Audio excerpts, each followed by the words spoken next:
O Senhor esteja convosco. Ele está no meio de nós. Proclamação do Evangelho de Jesus Cristo segundo Marcos. Glória a vós, Senhor. Naquele tempo, os fariseus e alguns mestres da lei vieram de Jerusalém e se reuniram em torno de Jesus. Eles viam que alguns dos seus discípulos comiam o pão com as mãos impuras, isto é, sem as terem lavado. Com efeito, os fariseus e todos os judeus só comem depois de lavar bem as mãos, seguindo a tradição recebida dos antigos. Ao voltar da praça, eles não comem sem tomar banho e seguem muitos outros costumes que receberam por tradição. A maneira certa de lavar copos, jarras e vasilhas de cobre.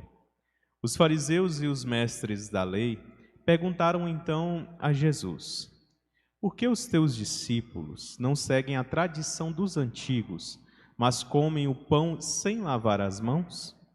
Jesus respondeu: bem profetizou Isaías a vosso respeito, hipócritas. Como está escrito: este povo me honra com os lábios, mas seu coração está longe de mim. De nada adianta o culto que me prestam, pois as doutrinas que ensinam são preceitos humanos. Vós abandonais o mandamento de Deus para seguir a tradição dos homens. E dizia-lhes: vós sabeis muito bem como anular o mandamento de Deus a fim de guardar as vossas tradições. Com efeito, Moisés ordenou: honra teu pai e tua mãe. E ainda: quem amaldiçoar o pai ou a mãe deve morrer. Mas vós ensinais que é lícito alguém dizer a seu pai e a sua mãe: o sustento que vós podereis receber de mim é corbã, isto é, consagrado a Deus. E essa pessoa fica dispensada de ajudar seu pai ou sua mãe. Assim, vós esvaziais a palavra de Deus com a tradição que vós transmitis. E vós fazeis muitas outras coisas como estas. Palavra da salvação. Glória a vós, Senhor.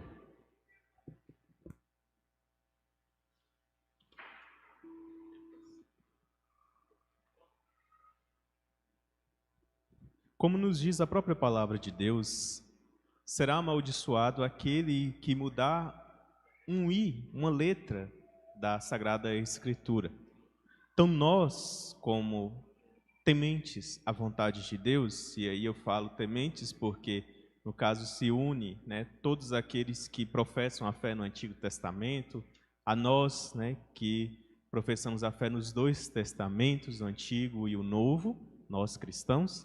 Então todos nós temos como regra, como lei, seguir a palavra de Deus, orientar a nossa vida sobre aquilo que ela ilumina o nosso caminhar. A gente sabe, e se não sabemos, é importante termos isso no nosso coração, que a liturgia católica, ela começa, claro, com a celebração dominical, que é a nossa Páscoa semanal.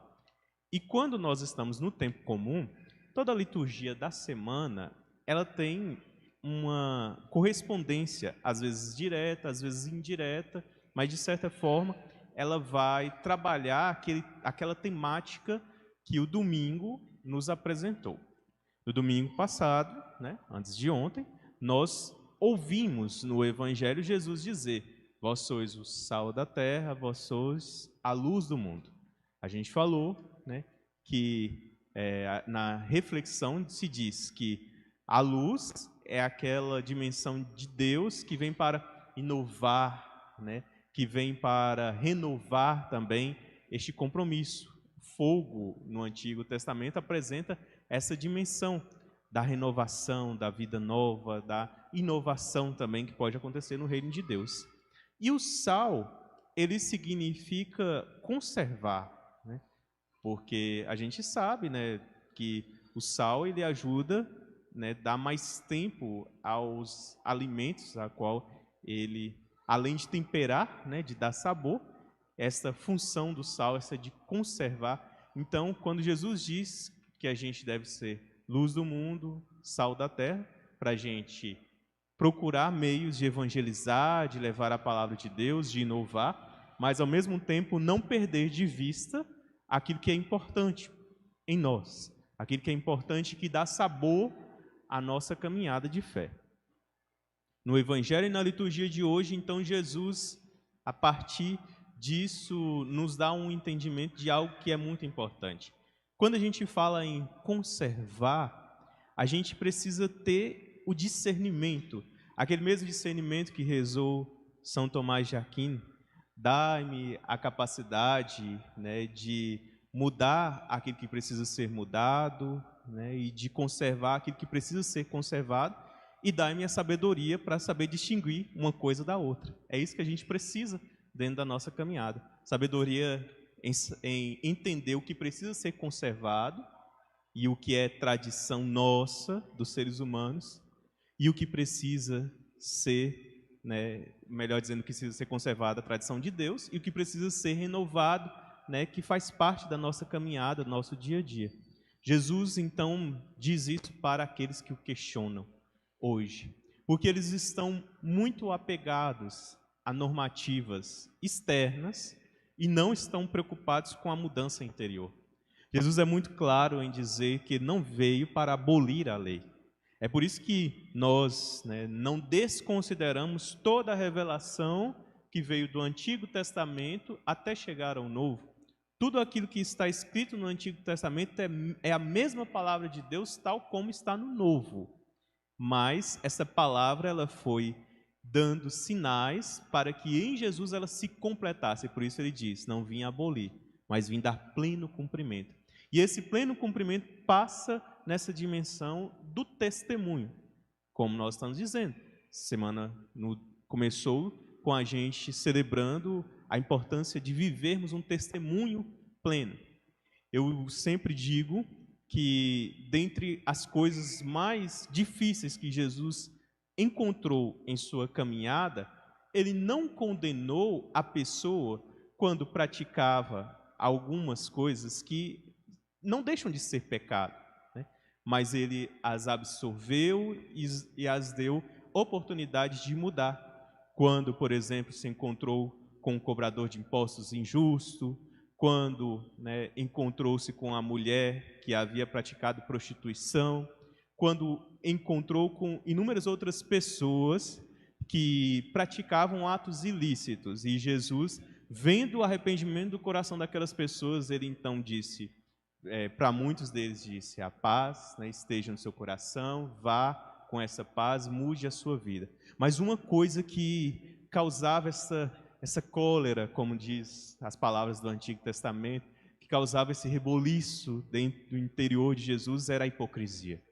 A hipocrisia era algo que trazia este incômodo diante de Jesus, e a gente tem que tomar um cuidado muito grande para a gente não ser hipócrita dentro da nossa caminhada de fé, para a gente não transparecer uma coisa diante das pessoas, sendo que o nosso coração está cheio dessas impurezas que nós mesmos às vezes falamos, pregamos, levamos para os outros.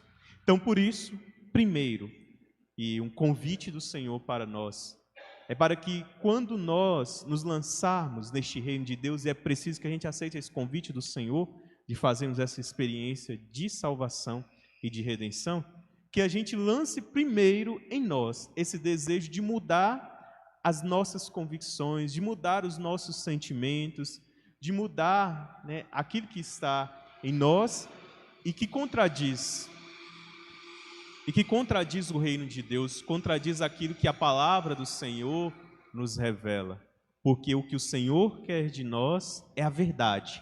E essa verdade, ela deve ser praticada, claro, nesse gesto de profunda humildade, de reconhecer que nós não somos nada sem Deus, não somos nada sem a sua graça redentora.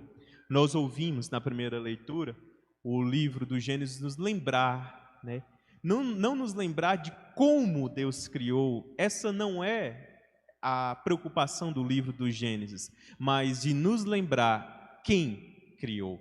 Quem criou foi Deus. Se Ele criou desta maneira, de outra maneira, de tal forma, Não nos interessa e não saberemos isso, né, até o dia em que estivermos diante do Senhor. Muitas outras perguntas nós temos diante de Deus, né?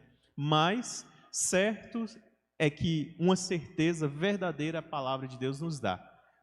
O Senhor não precisa de coisas humanas para poder se planificar na sua graça, no seu coração, em sua caminhada de fé. Se a igreja entendeu que, durante o passar do tempo, entendeu que o domingo é de fato o dia do Senhor, o próprio nome domingo fala, né?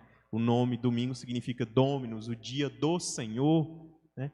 Foi porque o seu entendimento nos demonstrou aquilo que é o mais importante. Acima de toda a criação está a nova criação, que está a ressurreição de nosso Senhor Jesus Cristo. E independente disso, o que é mais importante é que a gente consagre este dia santo para Deus. Alguns ficam, mas é o sábado. A leitura do livro do Gênesis nos demonstrou, né, que Deus santificou o sábado para si. Se seguíssemos à risca aquilo que a palavra de Deus nos diz de maneira literal, né, muitas outras coisas a gente não estaria fazendo nos nossos dias, coisas que a gente faz, né?